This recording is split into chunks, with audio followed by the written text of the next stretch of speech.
Okay, so for this next video lecture, still under module number 6, so we will be talking about the scope of the auditor's understanding of the client entity. Okay, so here, in performing the audit of FS, the auditor should obtain knowledge of the client's business, which will cover the following. So meaning to say, in this case, during this stage, the auditor should have to initiate, okay, to understand the nature of the business or the environment of the client entity. So even though he is not very familiar with the client yet, he has to perform these activities in order for him to understand even just a little if it is very complicated, okay, in nature. But the thing here is that the auditor should initiate to understand the client entity. So here are the following knowledge that he needs to obtain. Okay, first, of course, the general knowledge of the economy and the industry within which the entity operates. Okay, so he has to gather information about that. Okay, he may ask the management, okay, about what type of business or nature they are in, and then he will add his knowledge about that economy or industry, okay, by searching or asking someone who are expert, okay, in that field. Another is a more particular knowledge of how the entity operates. So this one will be, of course, the information will be gathered from within the organization, from the management, okay, through probably reading their manuals or their bylaws and other information or source or data in which the auditor can understand and get knowledge from, okay, of this particular area of knowledge in which he needs to understand the client entity. Okay, so the level of understanding required of an audit would, however, ordinarily be less, okay, than that, of course, that is possessed by the management. Because in this case, aside from understanding the entity, the auditor has a lot of things to do, especially for the audit proper. So in this case, he has no time that is long enough to understand better the entity. Okay, the requirement here is that he should understand at least, okay, at the minimum level, okay, the entity.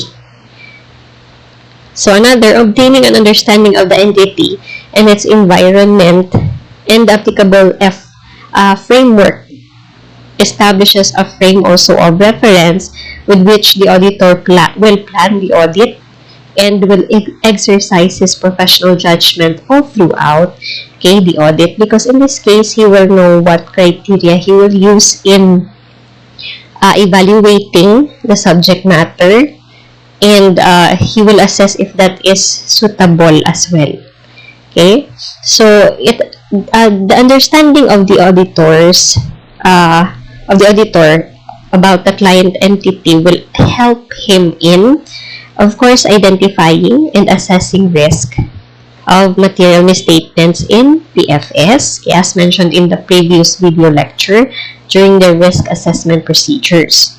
Another is it will assist him in performing procedures to identify instances of non-compliance, okay, that may have material or direct effect on the preparation of the financial statements. Because again here, the auditor will gather qualitative data, non-financial data.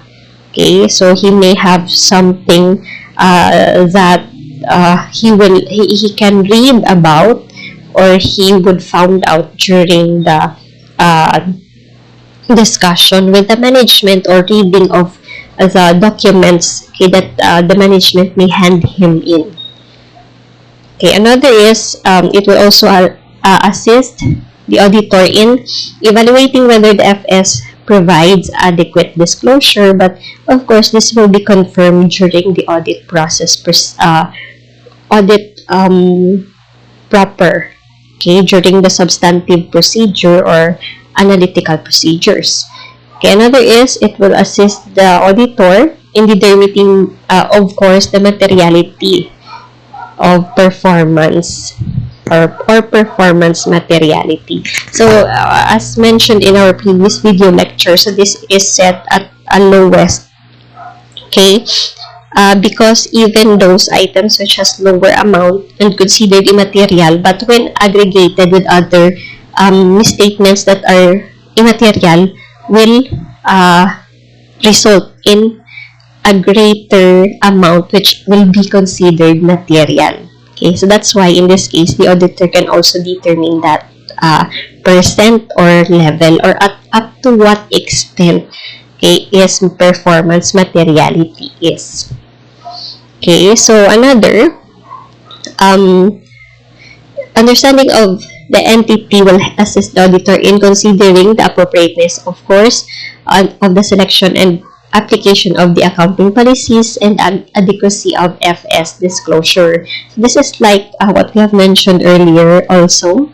Okay, another is developing expectations for the use when performing the analytical procedure. So again, analytical procedure will help the auditor in understanding the entity, both financial and non-financial terms. Okay. Another is in designing and performing further audit procedures, okay, to obtain sufficient appropriate audit evidence, evaluating the sufficiency and appropriateness also of the audit evidence that will be obtained.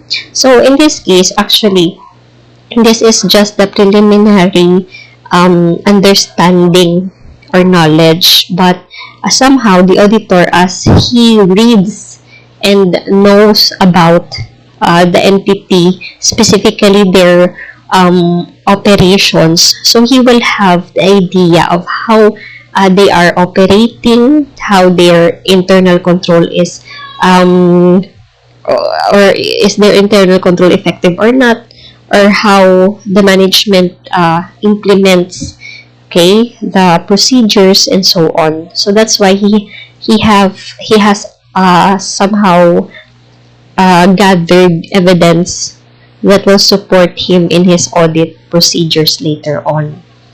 Okay, so in accordance with PSA 315, so this was revised in 2019, identifying and assessing the risk of material misstatement. So the auditor should perform the risk assessment procedures to obtain the understanding of. Okay, so this is required, or the identification and assessment of risk of material misstatement is required for the auditor to obtain understanding of the following. Okay, the first is the entity's organizational structure and ownership. Okay, so you will have the knowledge of that, okay, during the